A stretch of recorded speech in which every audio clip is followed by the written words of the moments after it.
The companies that are along the street of Pike and Third have put a high-pitched wailing noise machine that is in all of my audio. And I think it starts from like 11 to 5 in the morning or midnight to 5 in the morning. It's sometime like after like the normal hours or like whatever, but it's all my shit. Here's a little example. Also, you can see it on my recorder. It's completely taking over the background noise. That's gotta eat, right? I honestly feel bad for the security guards that are out there that have to listen to it all night. The idea of this is supposed to dispel the homeless from the streets. I just want to say it's clearly not working because with my next video, that probably is going to have no audio, will show that they're still there. Shit, bro. Hey, I agree with that. Seattle voted for this shit. They wanted it to be a shithole, now it's a shithole. They wanted destruction, now they got it. God damn, there's like 5 of them. Look, they're hitting the other side too. Fucking it up. Fucking it up, man. Other side too. I like to see graffiti out because it makes you feel like the youth are active. You don't care? No, I don't fucking care. You know, tax money should be spent other ways. Yeah. Do you think that it should just stay out? What, the graffiti? Yeah. As long as it's nothing like racist or anything like that, do you think it should just stay out? I think that there's not a fucking problem right here where it's on right now. It's on a boarded up building. It's not hurting anybody. If it is, I mean, it's not permanent. That's legitimately just it's plywood. It's the people that have done the thing on there is like have not hurt anybody, and there's not a fucking problem. And as a taxpayer in the city, I do not care at all. And that taxpayer money should be spent other places. So, what is the name of the street corner? Third and Pike. So, what's so great about Third and Pike? Like, what's your favorite thing about it? Sarcastically. Well, there's never a dull moment. You know, every night you see multiple fights. Usually, at least 4 or 5 times a week, I'll see overdoses where they have to come and revive them and Narcan them. Sometimes they die.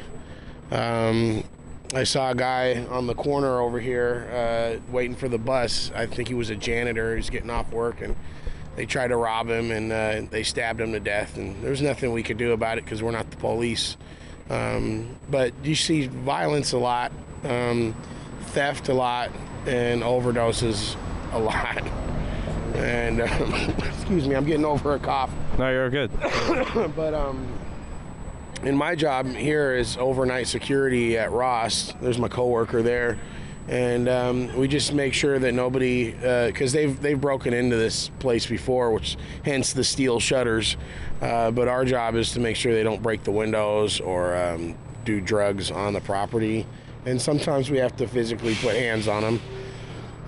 But we always try to exercise diplomacy first. So that's yeah. Is that you, Cody? Yeah, you staying out of trouble? All right.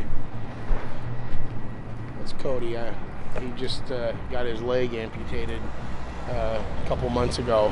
When I first met him, he used to be able to walk, but his leg went septic because of all the drugs that he's on, and it attacks your white blood cells. The fentanyl does. So if you get a scrape or a cut or anything like that, your body can't fight off any infection, get a staph infection, turns into gangrene, and then you gotta get your leg cut off. But that's Cody. I try to look after him, sure that nobody messes with him, because I've seen him get robbed a few times, and you know, he's only like 25 years old, you know, and his life is pretty much over. Try to help him get housing, but thing is a lot of these people, they want to be out here. They don't want to return to normality and get a job and all that. Like, they've accepted their condition.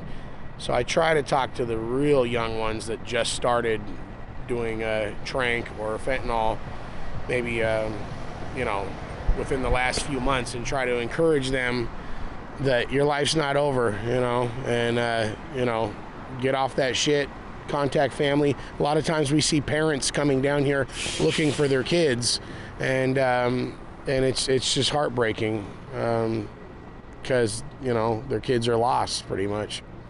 Do you have any kids?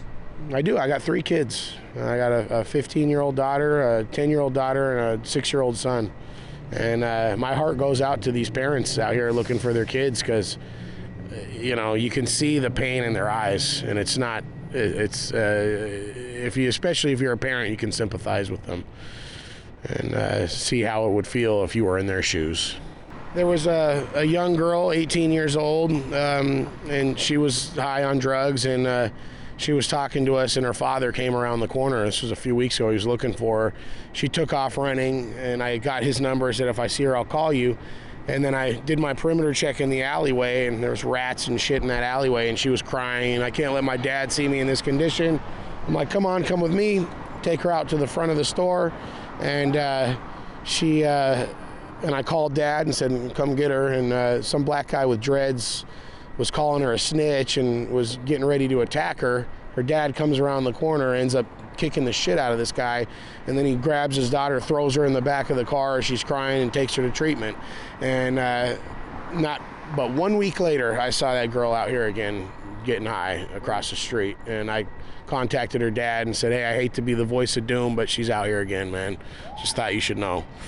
So, and then last week there was a kid who overdosed. I got it on my phone, and I found him, and I turned him around. His face was blue, and he was as blue as Elvis, and because he wasn't breathing. And so they started doing chest compressions, and then his mom comes around the corner and was looking for him, and his mom was breathing into his mouth between chest compressions because nobody wants to do that to a stranger, and he ended up dying. They scraped up his body and took him away, and that was about 1 week ago today. And this is that park that I was telling you about here. If you get tired of 3rd and Pike, go to this park. There's always something going on there. Just be careful because people might try to rob you. If you go to Chinatown on 12th and Jackson, Little Saigon, just north of Koreatown, that's where all the boosters and stuff are. Because if you want to get toilet paper, shaving cream, a new bike, alcohol, whatever, these guys will get it for you. So do you think that drugs should be legalized and just we have a place where it's like, if you want to do drugs, go to this place. It's a fenced up area with canopies, and it's just like, go get high over here and come out? Tough question, man. I think there's some drugs that should be legal. I think marijuana, obviously. Cocaine should be legalized. That way they can prevent it from being laced with things like fentanyl, because there's a lot of people that want to party with coke, and they get a bad batch and snort a line, and then next thing you know, they die of an overdose. Do you think the United States would benefit from legalizing all drugs? They would benefit from the tax revenue that they would get. I don't think they should make all drugs. Obviously, crack, fentanyl, shit like that should be, heroin, that should all be illegal. But things like cocaine, marijuana, mushrooms, stuff like that, I think that all should be legal. Those are party drugs. Regulate it and make sure it's not laced or stepped on with shit that can kill us. Do you think that would help improve the morality and the whole ideology of America's idea of the land of the free? Yeah, they're gonna do it anyway. So they may as well cherry pick the least of the harmful ones and legalize them and tax it and make it safer for the public. You know what I mean? It only makes sense. And then it would probably clean up a lot of this shit too. I got your card. I'll check you out, man. My name's Angelo, by the way. Angelo? Yeah. Okay. So what do you do? At the moment, I'm a security officer. Do you feel like you get paid enough to live, or do you just surviving? Survive. Absolutely survive. That's really my take on that. So how'd you get into that? Get into security? Yeah. I applied because I needed a job. We gotta pay to live out here, bro. So that's why I'm working. What's your favorite childhood memory? Oh man, just being a kid, enjoying doing nothing, like being able to. I mean, I guess you don't realize it when you're a child, but when you grow and you recognize like all the freedom you actually have, like freedom isn't. We think freedom is just being able to do what what you do, but it's really being able to live freely within the parameters, live freely within the boundaries. And when you're a child, the boundaries, they seem strict, but they're reasonable. When you get out in this world, there's boundaries that really don't make any sense, So What's a boundary that doesn't make any sense to you? paying to live. Yeah, paying for shelter. You know what I'm saying? Like there's still places well around the world that are building on building. They're teaching their children how to build homes. They're teaching their children how to build appliances and have things and garden and harvest and contain these things. We aren't doing that here. We're teaching our kids how to work. So how do you feel about there's a company that's out here in the state of Washington who wanted to build a giant industrial warehouse in Snohomish and destroy all these trees. How do you feel about that instead of them just going to the city and being like, oh hey, there's this already built? Why? Right. How do you feel about all that? That's crazy because I've honestly been looking, because I'm not from the city. I'm from Puyallup, and it's quite, it's a little country out there. It's not, we don't have these big old buildings. I'm looking at them, and a lot of them are empty. The rooms are empty. You know what I'm saying? So that doesn't make sense to me. I think it's kind of crazy because, like you're saying, you got all this space that's already been taken up. Why continue to build? Why continue to tear down? Yeah. Do you think that if any company they want to build something new, they have to tear down something old and build it into a nature park? Absolutely. Well, wait, hold on. Ask the question one more time. If a company was like, hey, I want to build this warehouse over here, it's okay, you can do that, but you have to tear down one abandoned building and then rebuild it into a park for kids and stuff, Mm-hmm. and a bunch of trees, and return it into the rehabilitate it. Yeah. In a way. Yeah. I feel like that's it's kind of give a little, take a little type deal. So I guess that's kind of reasonable, but at the same time, that we're not just stealing from the earth. We're doing our part to give back to the earth too. Right. If we're going to take down all the trees to build this building, but we want to build a new one, take down more trees, well then put back the trees that you took down to build the old one. Or even like I was saying, build schools. You know what I'm saying? Where you're teaching kids how to garden, where it's focused more so on these trades that we're putting aside, like welding and construction management and things like that, where we can build more productive establishments. So are you going to vote this year? I don't know. I'm still deciding. Do you have anything you want to say? I don't know, homie. Do you have anything you gotta say, homie? About him? No, just about anything in the world. What do you have to say? I would have to say that the leaves and the trees could be better taken care of, and so would the weather. Would you like it to see Seattle to be cleaner? Well, I kind of miss the rain it used to have. We used to have 70% rain throughout the year, and I feel like it's dropped down below 20% or something like that. So that's a lot of water missing. Yeah. We've been sending it all to fight forest fires, down south and everything. So I was kind of wondering, they're supposed to bring that water back. Yeah. Yeah, most definitely. So what are you doing right now? What's all this? What is this contraption that you have? It's just for my smoke return policy. Oh, like a smoke whistle, flute whistle blow and then smoke for a state to state push the lines. So, sometimes you gotta smoke something just for the wood to return to the tree, How long have you been doing your stuff for? I have some eats missing, so, it's not just drugs, it'd have to be me. Yeah, just for how I stood in something for peat grass in a pot for handoff. It's like, when you walk by, did you have the plot notify with your weight so it could have you recreate for when you step through, and then without disturbing anything, so you can step right through? Yeah. So it's it's not really the drugs. It's just basically a culture based off of a concept that one could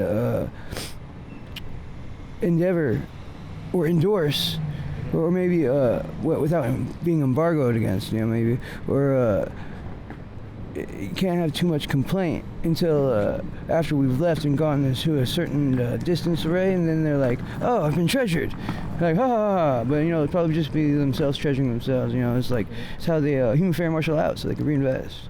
It's like you're never supposed to be scared of the common government threat. That's one thing that we're never supposed to allow ourselves to give in and give them what they want, because then human battingly they'll do that forever. Yeah. Human battingly, they're thinking that we're supposed to be giving it away forever. That's like our heroin, right? Yeah. So we'll probably pre-digest into tearing ourselves out of conversation to get the water back for a better ratio output, but it's just very residual too. It's like we almost never gave it away, and we're acting like we gave it away, so we can get it back. Like we could cite it, for the intuition on blood sighting, for like past the normal star range. How far away is the normal star range? I think it's like 200,000 light years, right? Beyond the 200,000 light year range, you can't see another star. Completely is everywhere you can look, there'll be stars, right? And there'll be blue stars beyond that range.